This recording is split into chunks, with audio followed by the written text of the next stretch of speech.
Recently, the South Australian government reduced the minimum deposit requirement for its graduate loan program down to 2%, and I personally am a little bit worried for those who are looking at this as an opportunity when in actual fact, it's predatory. Welcome back to my channel. My name is Reese, and in today's video, I'm going to say that I am scared for those who are being manipulated into thinking that buying a house with a 2% deposit is a good idea. Before I start, I want you to understand that I'm going to be focusing on a very specific example. The take home, however, should be that when an opportunity seems too good to be true, it usually is. I really want you to think about that as I take you through this example. So just quickly for some context, HomeStart was established in 1989 and they are a state government organisation that is focused on providing home loans for South Australians. And they are known to offer a product called a graduate loan, which is made available to South Australian residents who have either a Certificate 3, Certificate 4, diploma, bachelor's degree or higher qualification. And this helps people who qualify for the loan to purchase property within the metro and regional areas of the state,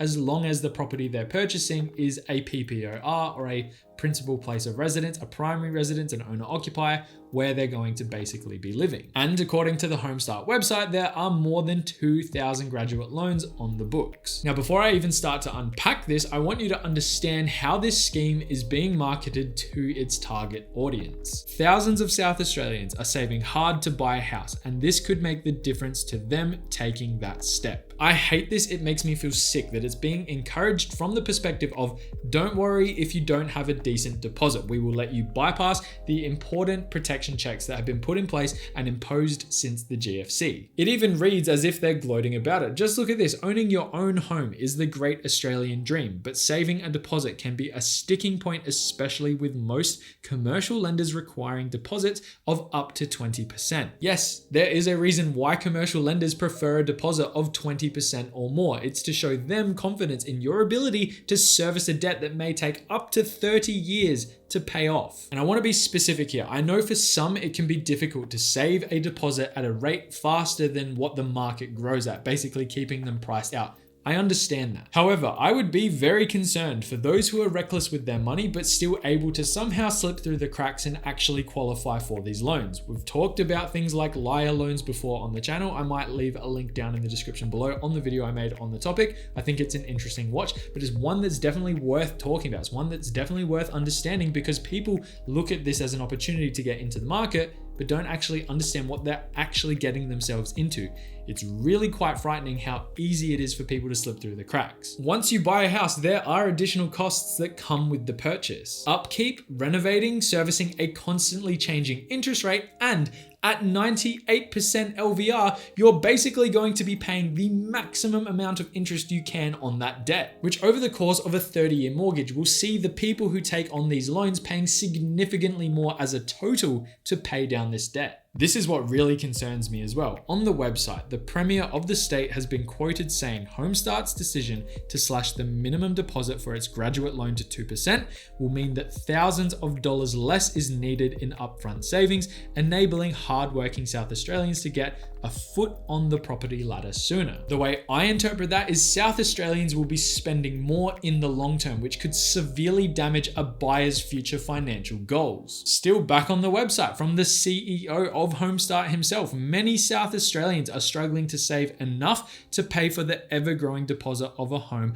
particularly from traditional lenders, and rising house prices keeps putting home ownership beyond their reach. And again, the way I read this is that it will allow South Australians to take on more risky debt. One thing about the scheme that I have to say that I am pretty impressed with is that HomeStart apparently does not require you to pay lenders' mortgage insurance if you do not have a 20% deposit. I don't know how they're able to absorb that cost, so if I was someone who was looking at using this scheme or signing up, I would absolutely want to know how it's being factored in just in case it was making its way into the contract, into the fine print, added onto the loan somehow. I'm not entirely sure how it would work, but I would be asking those questions without a doubt in my mind because LMI, Lender's Mortgage Insurance, is generally in the thousands and can be in the tens of thousands. And the more that you have to borrow, so the less of a deposit you have, the higher it usually is.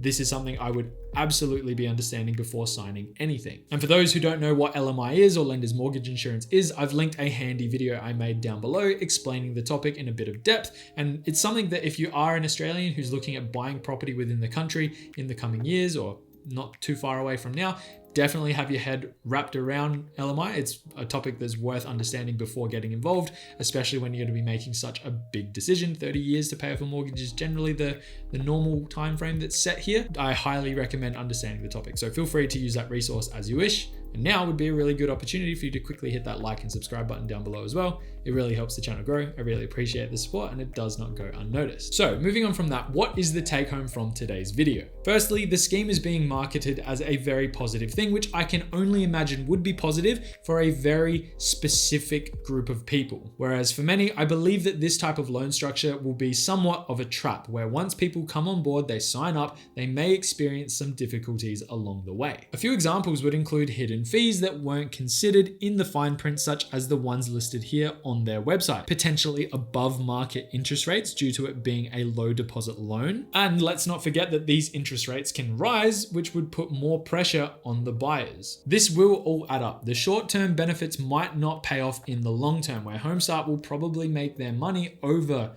the long term, and the person who gets suckered into signing up for one of these programs will be paying out their ass over the course of that loan. This is why it's so important to understand everything that you're getting yourself into when borrowing money to purchase property. It's a massive commitment, and for every $1,000 that you spend now, it will add years to the repayment process. And I have a feeling that lots of them don't understand how much that impacts their repayment and the total cost of owning a home. To wrap up, personally, I would struggle to endorse anyone to sign up to this scheme without having a full understanding of their spending habits, their ability to save, and their future prospects to earn more. And that is pretty much it.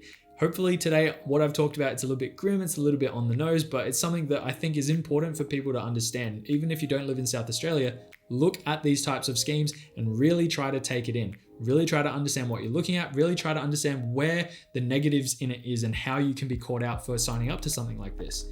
And that is where I'm going to leave you today. If you did enjoy, please like and subscribe down below. Have a good day, have a good week. And as always, I will see you in the next one. Bye for now.